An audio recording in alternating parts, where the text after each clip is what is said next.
다 같이 사도신경으로 신앙 고백하겠습니다. 전능하사 천지를 만드신 하나님 아버지를 내가 믿사오며 그 외아들 우리 주 예수 그리스도를 믿사오니 이는 성령으로 잉태하사 동정녀 마리아에게 나시고 본디오 빌라도에게 고난을 받으사 십자가에 못 박혀 죽으시고 장사한 지 사흘 만에 죽은 자 가운데서 다시 살아나시며 하늘에 오르사 전능하신 하나님 우편에 앉아 계시다가 저리로서 산자와 죽은 자를 심판하러 오시리라. 성령을 믿사오며 거룩한 공회와 성도가 서로 교통하는 것과 죄를 사하여 주시는 것과 몸이 다시 사는 것과 영원히 사는 것을 믿사옵나이다. 아멘.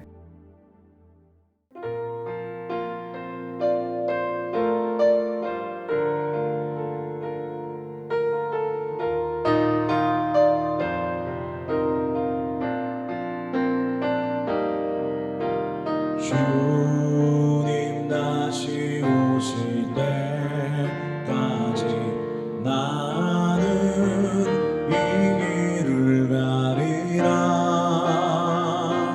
좁은 문 좁은 길 나의 십자가 지고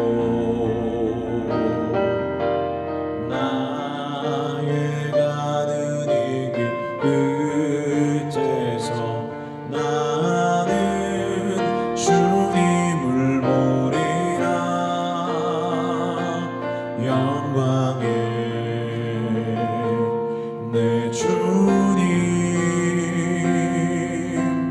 나를 맞아주시리. 주님 다시 오실 때까지 나는 일어나 달려가리라. 주의 영광 온 땅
다시 오실 때까지 주님 다시 오실 때까지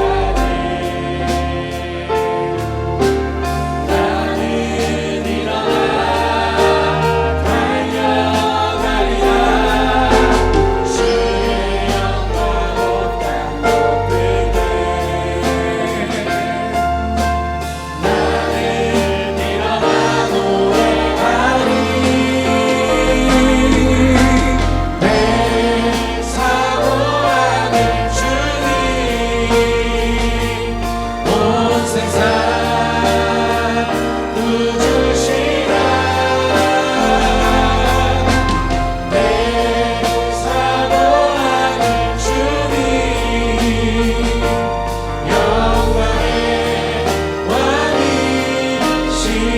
주님 다시 오실 때까지 나는 일어나 주님 다시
이사야 56장 1절에서 8절 말씀.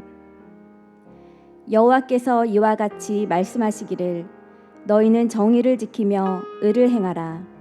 이는 나의 구원이 가까이 왔고 나의 공의가 나타날 것임이라 하셨도다. 안식일을 지켜 더럽히지 아니하며 그의 손을 금하여 모든 악을 행하지 아니하여야 하나니 이와 같이 하는 사람, 이와 같이 굳게 잡는 사람은 복이 있느니라. 여호와께 연합한 이방인은 말하기를 여호와께서 나를 그의 백성 중에서 반드시 갈라내시리라 하지 말며 고자도 말하기를 나는 마른 나무라 하지 말라.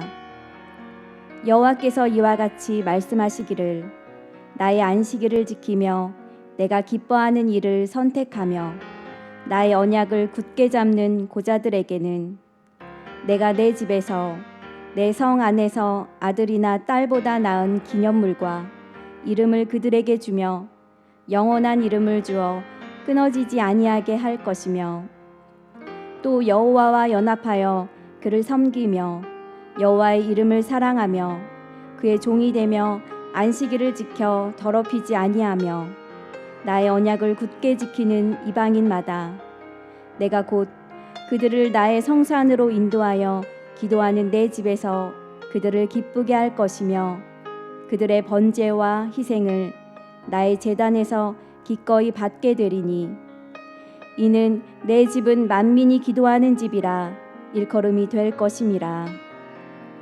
이스라엘의 쫓겨난 자를 모으시는 주 여호와가 말하노니 내가 이미 모은 백성 외에 또 모아 그에게 속하게 하리라 하셨느니라.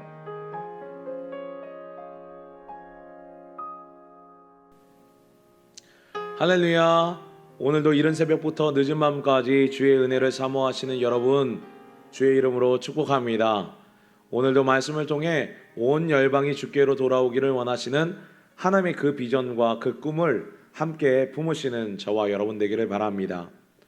어제 우리는 말씀을 통해 고난받은 종 메시아 곧 예수 그리스도를 통해서 구원받은 하나님의 백성들이 어떻게 살아야 하는지를 살펴보았어요. 오늘 말씀도 어제 55장 말씀과 연이어서 구원받은 하나님의 백성들의 삶에 대해서 말씀하고 있습니다. 함께 1절 말씀을 읽어볼게요. 시작. 여호와께서 이와 같이 말씀하시기를 너희는 정의를 지키며 의를 행하라. 이는 나의 구원이 가까이 왔고 나의 공의가 나타날 것임이라 하셨도다. 아멘. 여러분 1절 말씀을 보면 정의를 지키며 의를 행하라 라고 말씀하세요. 우리는 정의라고 하면 과연 정의가 뭐지? 이런 생각을 합니다. 사실 정의가 무엇인지 헷갈리죠. 거룩하게 살라는 건가? 뭐 죄짓지 말고 살라는 건가? 이렇게 생각하기 쉽습니다. 그런데요, 성경을 보면 이 정의라고 하는 말은요, 공동체 안에서 행해지는 덕목이에요. 즉 교회에서, 신앙 공동체에서, 사회에서, 세상에서 하나님의 뜻을 이루어가는 것이 정의이고 그것을 또 의라고 이야기합니다. 그러니까 정의는요, 공동체 안에서 너와 나 사이에 벌어지는 것이 정의인데 그런 사람들과의 관계에서 내가 바르게 의를 행해야 한다라고 지금 말씀하고 있는 것입니다. 그렇다면 우리가 정의와 의를 행해야 하는 이유가 뭡니까? 1절에 나와 있는데요. 1절에 보면 나 여호와의 구원이 가까이 왔고 하나님의 공의가 나타날 것이다 이렇게 말씀하셨어요. 즉 이 이야기는 뭡니까? 우리가 구원받았잖아요. 근데 구원은 하나님과 나와의 관계를 말해요. 그렇죠? 수직적인 관계입니다. 하나님께서 그 크신 사랑과 놀라운 은혜로 우리를 강권적으로 구원하여 주셨습니다. 우리는 그렇게 하나님과 나 사이가 회복된 구원받은 자예요. 그런데 구원이 가까이 왔기 때문에, 즉 지금 우리로 말하면 이제 우리는 구원을 받았기 때문에 정의를 지키며 의를 행하라는 겁니다. 즉 우리는 구원받은 백성이 하나님만 잘 섬기면 된다고 생각할 때가 있죠. 세상에서는 어떻게 살아도 하나님만 잘 섬기면 된다. 그 누구도 그렇게 이야기하지 않지만, 그렇게 인정하지는 않지만 무의식적으로 수많은 한국교회 성도들이 그렇게 사는 모습들이 너무나도 많습니다. 그것이 어떻게 나타나고 있습니까? 교회에서 예배 드릴 때는요, 너무나도 대부분의 성도들이 경건한 그리스도인인 거예요. 근데 가깝게는요, 그 경건하게 예배드리는 교회 안에서도 교우들과의 관계가 엉망인 겁니다. 구원은 있는데 정의를 지키지 않고 의를 행하지 않아요. 하나님과의 관계는 겉으로 보기에 너무나도 은혜로워 보이는데 사람들과의 관계는 영 엉망인 거예요. 조금만 더 나가볼까요? 교우들하고도 잘 지낸다고 봅시다. 근데 가족들과의 관계는 어떻습니까? 남편과의 관계, 아내와의 관계, 시부모님과의 관계, 또는 자녀들과의 관계는 어떠세요? 여러분, 가족 관계도 정의를 지키고 의를 행해야 하는데 경건하게 예배를 드리고 집에 가면 싸워요. 불화가 일어납니다. 전혀 다른 삶을 살아요. 이것은요, 결코 믿음의 사람들의 삶이 아니에요.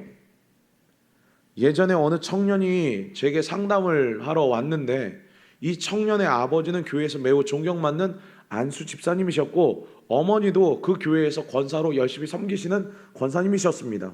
근데 이 청년이요, 이야기를 하는데 정말 충격이었어요. 그 안수 집사님이 교회에서는 그렇게 덕망이 높고 리더십도 좋으신 분이신데 집에만 가시면 아내 권사님에게 손찌검을 한다는 거예요. 문을 잠그고 문을 때려 부수고 뭐 이런 일들이 자주 있어서 집안의 문이 하나도 성한 게 없다고 합니다. 그래서 이 청년이 제게 찾아와서 목사님이 한번 아버지에게 말씀 좀 해주셔라, 먼저 제가 못 살겠다 이러면서 저에게 찾아온 거였어요. 그러면서 얘기합니다. 우리 아버지 구원받은 거 맞을까요? 하나님의 백성 맞을까요? 이렇게 묻는데 이런 삶 어떻습니까? 구원받은 하나님의 백성의 삶이 맞겠습니까? 여러분, 우리는 하나님과의 관계와 사람과의 관계가 별거인 것처럼 생각하지만 성경을 보면 결코 이 두 관계가 별개의 것이 아니에요. 동전의 양면처럼 아주 긴밀하게 연결되어 있습니다. 진짜 은혜로운 사람은요, 하나님께만 감동을 주는 것이 아니라 사람에게도 감동을 주는 사람인 줄 반드시 기억하시기 바랍니다. 사람과의 관계는요, 그 사람이 하나님과 어떤 관계를 맺고 있는지 아주 잘 드러내줘요.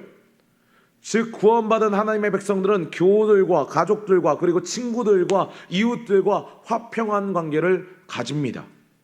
절대로 세상 사람들이 이야기하는 것처럼 예수 믿는 사람들 중에 사기꾼이 더 많다 이런 게 나올 수가 없는 거죠.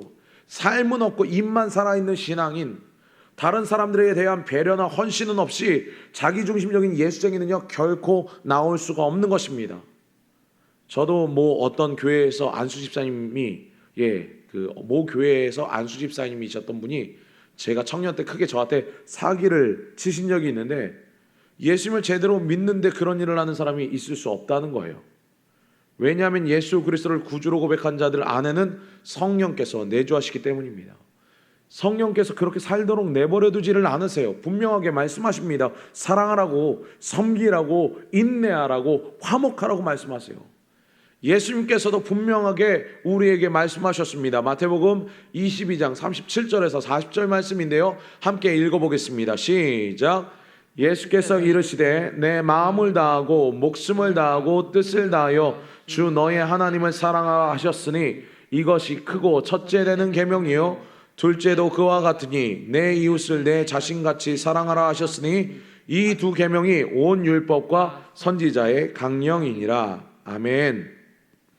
하나님의 사랑과 이웃 사랑, 그러니까 구원받은 자가 세상의 정의를 지키고 의를 행하는 것은 뗄래야 뗄 수 없는 반드시 믿음의 사람들에게 일어나는 일이라는 것입니다.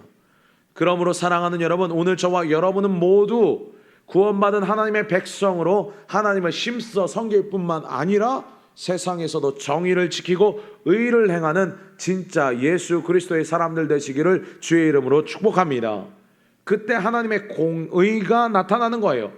우리가 세상 공동체 안에서 구원받은 자로 하나님의 정의를 지키고 의를 행하면 수많은 사람들이 우리를 보고 우리만 인정하는 것이 아니라 우리로 하여금 세상에서 그렇게 선을 행하게 하신 하나님을 찬양하게 될 것입니다. 그리고 우리가 믿는 하나님은 교회 안에서만 역사하시는 하나님이 아니라 이 세상에서도 역사하시는 하나님이시구나라는 이 믿음의 사람들을 통해서 세상을 변화시키는 하나님이시구나 하는 이것들을요, 세상 사람들이 알게 될 것이라는 거예요. 그래서 2절도 보면, 2절 말씀도 보면 안식일을 지켜 더럽히지 아니하며 그 손을 금하여 모든 악을 행하지 아니하여 이렇게 나오지 않습니까? 안식일은 대표적인 율법, 즉 하나님과의 관계를 나타냅니다. 그리고 연이어 나오는 그의 손을 금하여 모든 악을 행하지 아니하면은 무엇을 의미하겠어요? 네, 세상과의 관계에서 악을 행하지 않는 거예요. 세상에서 정의를 행하는 것입니다. 2절 말씀에 그의 손은 우리가 하는 일, 일터, 삶의 터전에서 행하는 것을 말하죠. 그 모든 일에서 악을 행하지 않는 거예요.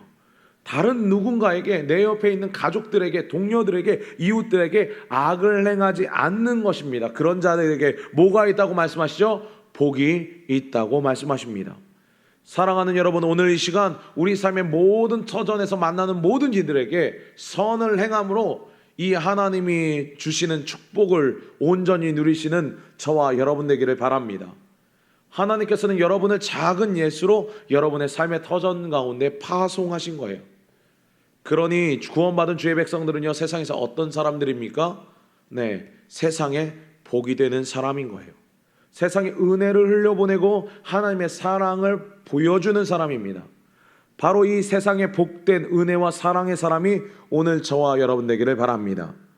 그런데 우리가 왜 세상에 이렇게 정의를 지키고 의를 행해야 하는 겁니까? 먼저는 우리가 이미 살펴본 것처럼 하나님의 공의가 나타나서 하나님께서 영광을 받으시기 위함이죠. 그런데 그것만이 아니에요. 또 다른 이유가 있는데 우리가 3절에서 5절 말씀 읽어보겠습니다. 3절에서 5절 읽습니다. 시작. 여호와께 연합한 이방인은 말하기를 여호와께서 나를 그의 백성 중에서 반드시 갈라내시리라 하지 말며, 고자도 말하기를 나는 마른 나무라 하지 말라.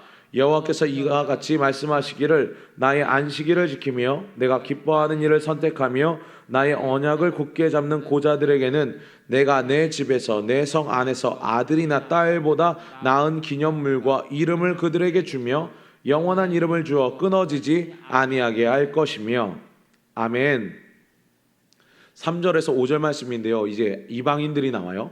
하나님은 먼저 이방인들과 고자된 자들을 멸시치 말라고 하십니다.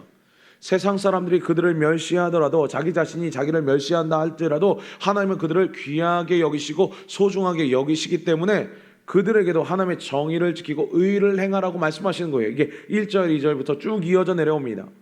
이방인과 고자된 자는요, 그 당시 이스라엘 백성들에게 가장 멸시를 당하고 절대로 구원받지 못할 존재로 여기던 자들이었습니다. 부정한 존재들이었어요. 그들은 여호와 하나님께 예배를 드리고 싶어도 드릴 수 없는 자들이었습니다. 아니, 성전의 근처에 오기라도 하면 부정한 자들이라고 성전을 더럽혔다고 돌에 맞아 죽어야 하는 자들이었어요. 그런데 그런 그들을 하나님께서는 3절에 여호와께 연합한 이방인이라고 말씀하십니다. 이 말은 당시 이스라엘 백성들에게 충격적인 말인 거예요. 어떻게 하나님이 그러실 수 있지? 그들을 향해 어떻게 이런 말씀을 하실 수 있지? 이렇게 생각할 수밖에 없죠. 그리고 거기서 끝나지 않죠. 4절에서 5절을 보면 안식일을 지키며 하나님이 기뻐하는 일을 선택하며, 즉 말씀에 순종하기를 선택하고 하나님의 언약을 굳게 잡는 고자들이 어떻게 된다고 하십니까? 네, 내 집, 내 성 안에서 아들이나 딸보다 나은 기념물과 이름을 그들에게 주며 영원한 이름을 주어 끊어지지 않게 하신대요. 와, 정말 엄청난 말씀이지 않습니까? 그 당시 이스라엘 백성들이 도저히 구원받지 못할 지옥불에 떨어질 부정하고 더럽고 가증한 자들로 여기던 이들을 지금 하나님께서는 구원하시겠다고 말씀하신 겁니다. 하늘의 유업을 주시겠다고 말씀하신 거예요. 지금의 우리 정서로 좀 바꾸어 말하면 흉악한 범죄를 저지르는 이 성폭행범들, 살인자들, 동성연애자들을 하나님께서 그렇게 축복하시겠다는 거예요. 이게 얼마나 충격적입니까? 우리가 이 말씀을 오늘 어떻게 받아들이겠습니까? 사랑하는 여러분, 아무리 흉악한 죄인이라도 예수 안에 거하면 구원받고 하나님의 자녀가 된다는 것을 반드시 기억하시기 바랍니다. 물론 죄를 회개하지 않고 계속 그 죄를 짓는 자를 구원하신다는 이야기는 절대로 아니에요. 오늘 말씀 3절에서 분명히 기준을 이야기합니다. 여호와께 연합한 자들이라고요. 4절에서는요, 말씀에 순종하고 하나님이 기뻐하시는 삶을 살기로 작정한 자들이라고 분명히 말씀하세요. 그리고 6절에서도 다시 한번 여호와와 연합하여 주님을 섬기며 말씀에 순종하는 자라고 계속 강조하십니다. 그러니 절대 오해하시지는 마시기 바랍니다. 그러나 분명한 것 한 가지는, 아무리 흉악한 죄인일지라도 정말 저런 인간은 지옥불에 떨어질 것이 분명해. 저 사람은 절대로 구원받을 수가 없어 라고 우리가 생각하는 그 사람조차도 예수 믿고 그분을 따르기로 결단한다면 하나님께서는 그들을 구원하셔서 하나님의 백성으로 삼아주신다는 거예요. 요즘 포괄적 차별금지법으로 사회적으로 여러 가지 논의가 많습니다. 이 부분은 정치적으로 볼 것이 아니라 말씀의 관점으로 우리 믿는 사람들이 접근해야 할 것 같아요. 저는 말씀의 권위를 믿는 목사로서 포괄적 차별금지법의 독소 조항들이 분명히 문제가 있다고 생각을 합니다. 그래서 반대해요.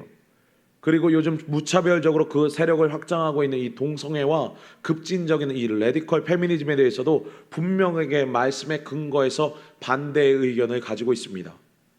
그러나 우리가 또 하나 분명하게 기준을 세워야 하는 것은, 예를 들어 우리가 동성애가 성경이 말하는 죄이기 때문에 동성애에 대해서 분명하게 죄임을 밝힌다고 해서 우리가 동성애자들을 혐오하는 사람들이라는 것은 아니라는 사실이에요. 우리는 그들이 예수 안에서 죄를 회개하고 주께 나와 제사함과 치유를 받아야 할 죄인으로 보는 것이지 그 자체를 혐오하는 게 절대로 아니라는 것입니다. 그들조차도 비록 동성애를 했을지라도 하나님께 나아가 회개하고 주 안에서 제사함과 치료를 받고 그 모든 악행을 끊어내고 돌이킨다면 분명 그들 또한 하나님께서 귀하게 여겨 주실 줄 믿습니다. 그래서 오늘 말씀 7절에는 이렇게 말씀합니다. 7절 말씀을 읽겠습니다. 시작. 내가 곧 그들을 나의 성산으로 인도하여 기도하는 내 집에서 그들을 기쁘게 할 것이며 그들의 번제와 희생을 나의 제단에서 기꺼이 받게 되니 이는 내 집은 만민이 기도하는 집이라 일컬음이 될 것임이라. 아멘. 하나님의 집은 무슨 집이라고요? 만민이 기도하는 집이라고 말씀하십니다. 할렐루야. 남녀노소는 물론이고 아무리 흉악한 죄를 저지른 자라도 예수 믿고 그 삶을 죄에서 돌이킨 자들은 누구나 나와 기도하는, 그러니까 지금 이사야 시대 당시 이스라엘 백성들은 이방인들과 모든 부정한 자들은 절대로 성전 문지방 근처도 갈 수 없고 혹 모르고 갔다가는 돌에 맞아 죽었지만 이제는 완전히 다른 세상이 고난받은 종 예수 그리스도를 통해서 열리게 되었다는 것입니다. 누구나 주 안에 있으면 주님께 나아갈 수 있게 된 거예요. 자, 히브리서 10장 19절에서 20절 말씀이 있습니다. 시작. 그러므로 형제들아 우리가 예수의 피를 힘입어 성소에 들어갈 담력을 얻었나니 그 길은 우리를 위하여 휘장 가운데로 열어놓으신 새로운 산길이요 휘장은 곧 그의 육체니라. 아멘. 무슨 이야기입니까? 이제 예수 그리스도를 믿기만 하면 그 나이와 성병과 출신과 그 사람의 배경이나 학력 정도, 더 나아가 얼마나 착하게 살았느냐 얼마나 못되게 살았느냐까지 다 상관하지 않고 모두가 하늘의 성전이신 예수 그리스도께 나아갈 수 있게 된 것입니다. 주님께서 십자가에서 그 피로 하나님께 나아가는 휘장을 위에서부터 아래로 쫙 찢으셨어요. 새롭고 산 길이 우리에게 열린 것입니다. 그래서 그 은혜가 이제 원래 죽을 수밖에 없었던 이방인인 저와 여러분에게까지 이렇게 미치게 된 것 아닙니까? 사랑하는 여러분, 오늘 구원받은 우리는요 모두 이 은혜를 누린 자들에게 언제나 주님께 감사의 찬송을 올려드려야 할 줄 믿습니다. 뿐만 아니라 주님께서 값없이 주신 이 구원의 복음을 우리 주변의 모든 사람들에게 힘써 전해야 하는 거예요.